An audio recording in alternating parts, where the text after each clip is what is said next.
Hello, good day everyone. So this is our lecture about queuing theory. Okay, so this lecture is also under the subject of operations research 2. Okay, so bakit naman siya na naging under din nung ating subject na stochastic processes? Kasi itong queuing theory ay nakabase siya sa Markov chains. Okay? Dahil itong queuing theory is based doon sa mga tinatawag na continuous time Markov chains. Ang involved kasi dito is yung mga continuous time in the processing of different queuing activities. Okay? Kaya ito ay under din ng stochastic processes. So, i-discuss ko ito at sana ay maintindihan ninyo. Kung may tanong kayo ay huwag kayong mahihiyang mag-approach at magtanong. Okay? So, punta na tayo dun sa next slide. So, let's define queuing theory. So, ang queuing theory, isa siyang mathematical study ng waiting lines or queues. Ayan, kaya nga tinawag na queuing theory. It is all about modeling ay queue or yung isang pila into a mathematical model. Okay? So, dito, may iba't ibang related processes. Ano-ano yun? Una, yung arriving at the back ng pila or queue, yung waiting in the queue. So, ibig sabihin yan, pati yung paghihintay ng customer doon sa pila ay kasama dito. And yung time it takes or yung servicing time, yan, being served by the server at the front of the queue. So, tinatawag din itong queuing theory na waiting lines. Okay? So, kaya nga doon sa ating software, yung pina-install ko sa inyo na software, yung POMQM, diba ang tawag doon ay waiting lines. Okay? Kasi ang queuing theory ay synonymous sa waiting lines. Okay? Na term. Ngayon, may tanong dito, naranasan nyo na bang maghintay or pumila sa isang mahabang queue? So, kung naranasan nyo na, no? Itong queuing theory ay pwedeng maging isang solusyon, okay, para sa mga mahabang pila, para mapababa natin yung paghihintay ng mga tao na mabigyan sila ng service kung saan man sila nakapila. Okay? Kasi sino ba naman ang ayaw na mapabilis yung kanilang paghihintay? Di ba? Wala naman. Kaya napakahalaga na itong theory na ito para sa atin as IE, as managers of the company, na matutunan. Kasi sa mga processes ng company, may mga pwedeng ma-model using this theory. So, dito, makikita nyo yung 8 ways, okay? Yung 8 ways na ating kino-consider sa processes sa isang company. Yung una, yung transportation. Okay, pag sinabing transportation, yun yung moving of items or information. Okay? So, hindi yan yung ating focus dito sa lecture, pero isa siyang waste. Okay? Isa siya sa 8 waste. Sumunod yung inventory. Ayan, kasi kumakain din yan ng oras, ng other resources ng company, kaya it is one of the waste. Then, motion. Ayan, dapat ma-minimize din yung excessive motion ng workers para hindi sila gaano mapagod sa pagtatrabaho at tumaas yung productivity nila. Then, the defects. Siyempre, pag mayroong defect, yung product, no? So, i-rework. So, cost yun sa company. Then, sumunod yung itong over-processing. Okay? So, yan, mahaba nga yung paggawa doon sa isang process. So, mas malaki yung binabayaran ng company kapag humahaba yung paggawa sa isang process.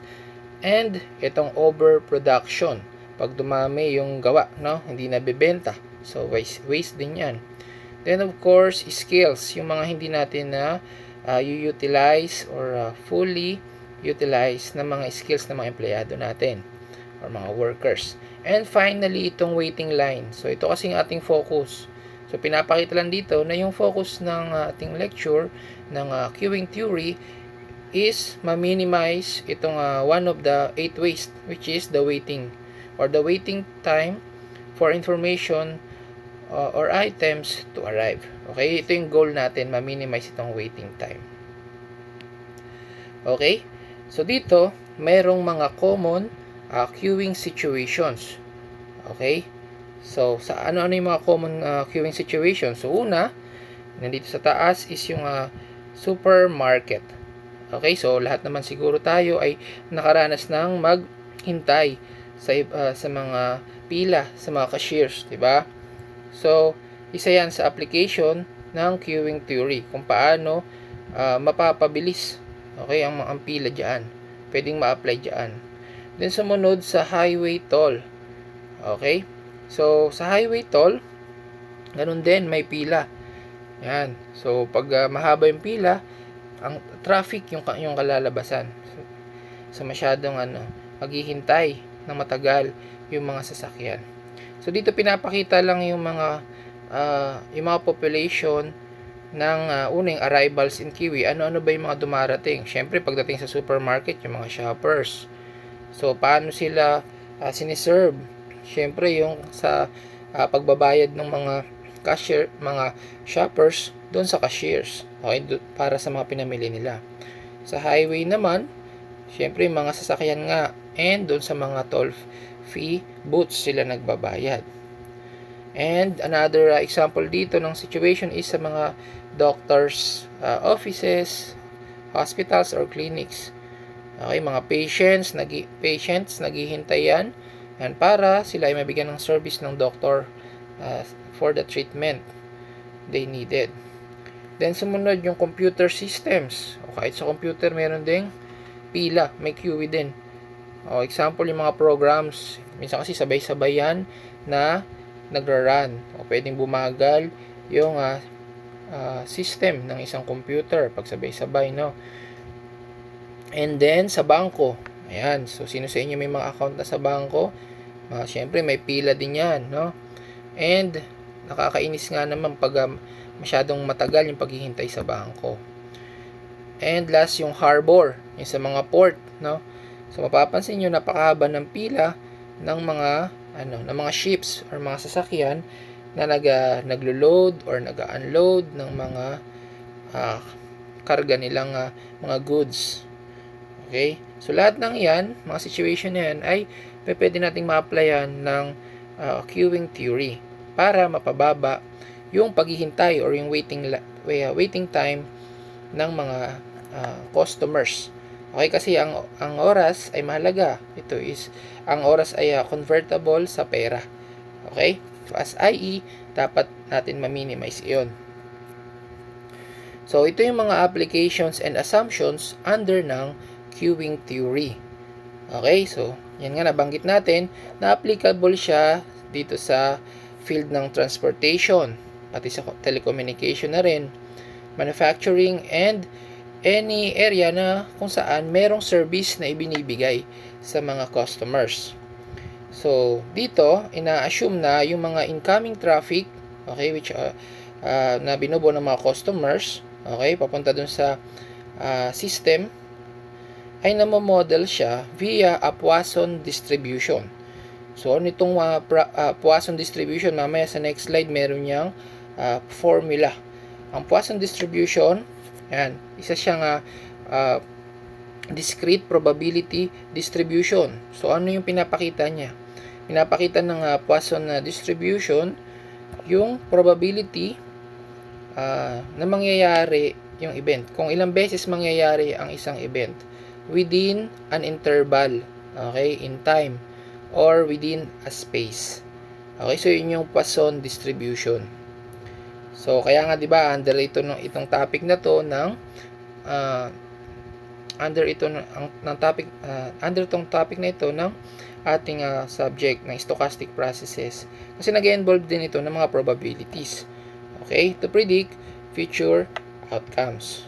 So, ano pang assumption? Meron daw siyang pure chance traffic. Okay? Nakabase nga lang siya sa probability or by chance.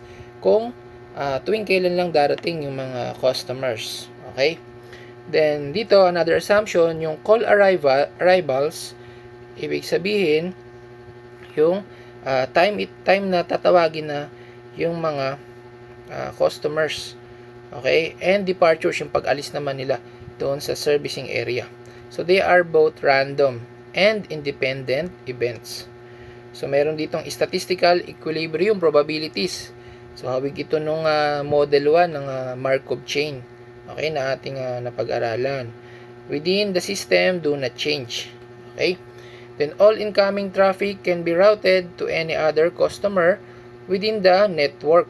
And congestion is cleared as soon as servers are free. So, hawig din yung assumption, di ba, dun sa may Markov, kung saan limited lang yung number ng mga pupuntahan ng mga customers. Okay? Katulad dun sa given problems natin. So, limited lang yung mga pupuntahan nila doon sa loob ng ruta or sa pinaka-network ng mga events. Okay? So, yun yung mga applications and assumptions ng queuing theory. So, dito, pinakita yung definition ng queuing theory. So, ang queuing theory is about finding the best level of service. Okay? Kasi gano'n naman gusto natin eh. As IE, gusto natin yung mabigay yung pinaka-the best na service sa mga customers. So, ano yung mga trade-off dito? Yung ating decision variables. So, yung cost ng providing a good service and the cost of customer waiting time. Okay? So, dyan tayo magde-decide kung okay lang ba na medyo tataasan yung processing cost, tapos mapapabilis yung service, okay, o babagalan pero makakatipid yung service. So, na yun yung trade-offs na pinagdidesisyonan natin as IE dito sa queuing theory. So, dito, yung first in and first out, o kung tawagin ay FIFO, no? So, yan yung discipline, yan yung ina-assume dito, kung saan yung mga customers ay binibigyan natin ng service according doon sa kanilang pagdating, or doon sa kanilang arrival nga. Okay, so yan yung default na discipline na sinusunod dito sa queuing theory. Okay? So, ito ngayon yung parts ng isang waiting line. So, ano yung mga parts niya? First part is yung tinatawag na arrivals to the system. So, ito, ang example dito is yung car wash. Okay, sa car wash, yung bumubuo sa arrivals ng system is syempre yung mga population ng mga maruruming sasakyan. Okay, syempre sila yung magpapa-car wash. And kasama din yan sa arrivals ng system yung time kung kailan dumating. Okay, kailan dumating yung customer. Ito yung arrivals from the general population. So, yan yung bubuo sa arrivals of the system. And ano yung characteristics niyan ng arrivals to the system? Una, yung size ng population. Ayan. So, paano malalaman yan? O, sa past operations ng company. Siyempre, may mga record na yan. Malalaman nyo na yan, matatansya niya, or may estimate yung size ng customers, yung population nila. Then, behavior of arrivals. And mamaya sa next slides, may mga behaviors na i-consider dito. Then, sumunod yung statistical distribution of arrivals. So, nabanggit na natin kanina yan, yung Poisson distribution ang sinusunod dito. Okay? Then, sumunod na part ng waiting line is yung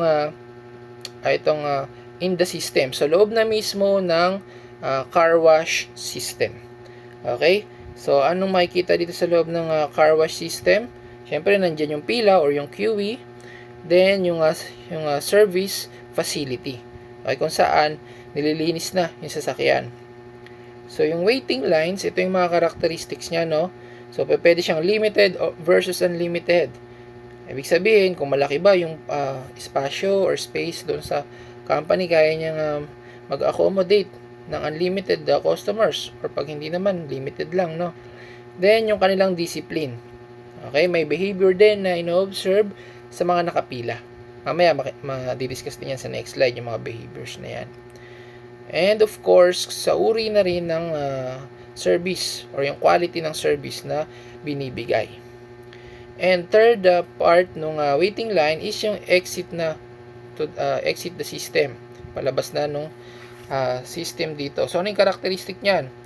Una, yung service design. Okay?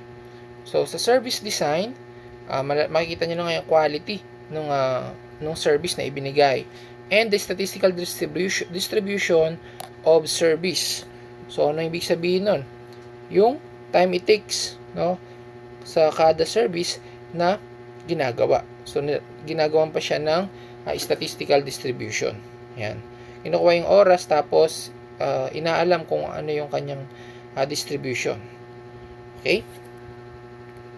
Then next is, ito yung characteristics of waiting line. Nabanggit na natin kanina, yung arrivals or inputs to the system, yung population size niya, behavior, statistical distribution, QE discipline, no? Then the service facility. Okay, nabilanggit lang dyan din ulit. So dito, i-discuss na yung iba't ibang discipline ng QE or ng isang pila. First discipline, the most common one is yung FIFO. Okay, first in, first out, minsan tinatawag din siyang FCFS or yung first come, first serve. Kung saan yung mga customer ay binibigyan ng service according doon sa order na dumating sila sa isang system. Okay, so isang example nga niyan, yung katulad dito sa picture, yan, sa isang bangko. Yan, siyempre sa unang dumating, minsan kukuha ng number, siya yung unang mabibigyan ng service. Okay, so yan yung kadalasan naman na gamitin, FIFO or FCFS.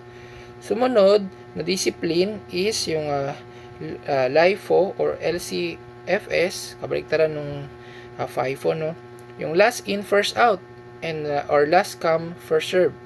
Dito naman yung customer ay nabibigyan ng service, yan, in reverse order naman sa kung kailan sila dumating. So ano yung example niyan? Sa elevator, di ba?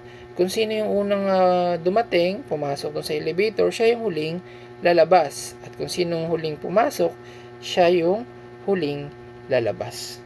Okay? So yan yung pangalawang QS discipline. Then third is yung SIRO, yung service in random order. Okay? So yung customers, they are being serviced in a random order with no regard to arrival order. So ano example niyan? Ayan, dito sa MRT, LRT, no? Ayan, depende na yan, pabilisan na kung saan makaka-timing.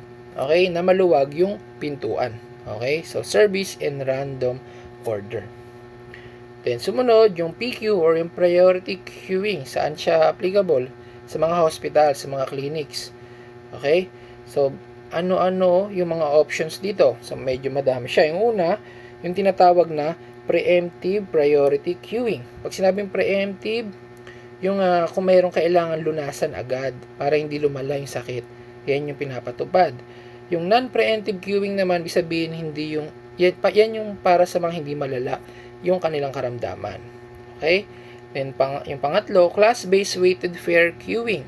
Yan naman ay depende sa service na ina-avail ng customer. Then yung weighted fare queuing naman,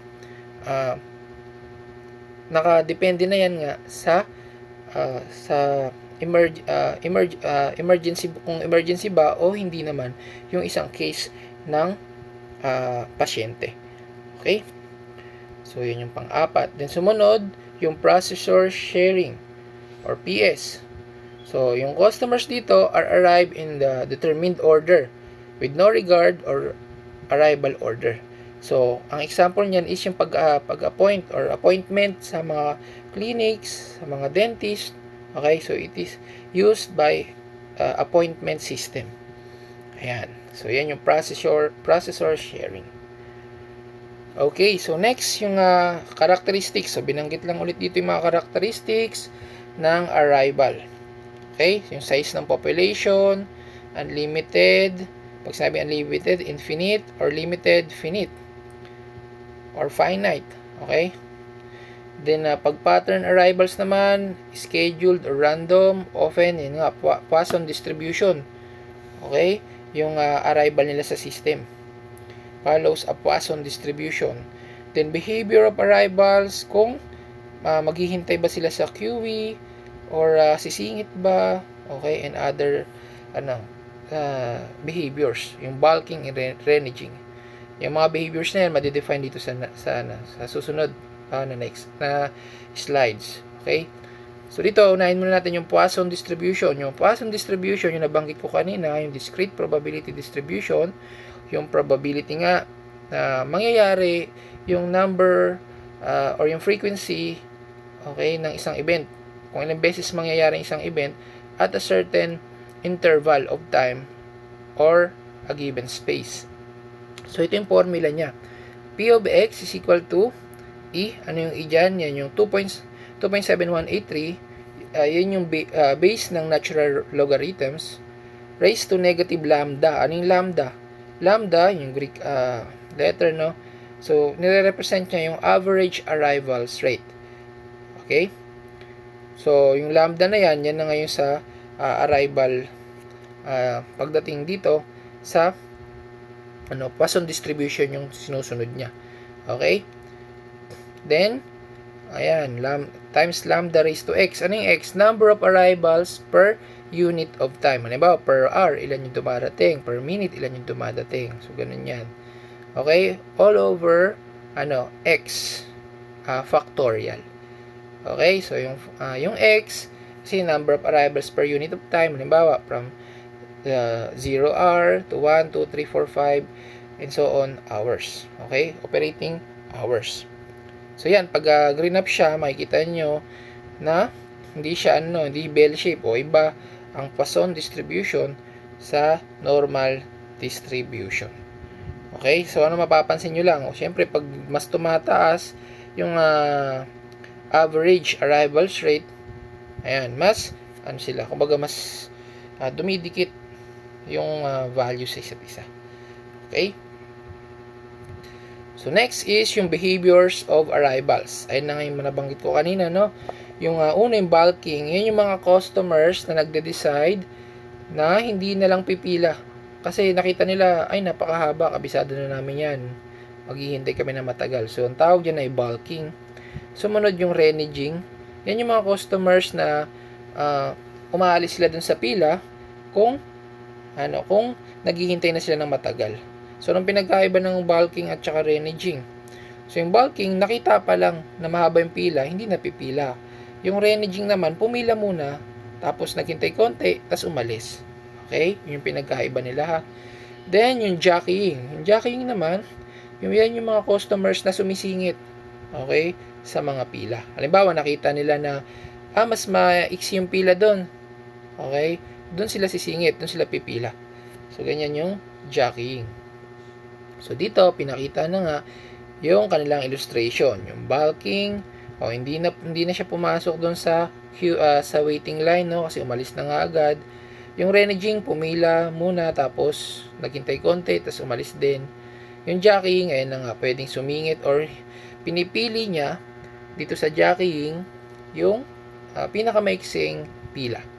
Okay? So, yun yung mga characteristics niyan ng or behavior ng mga dumating na customers.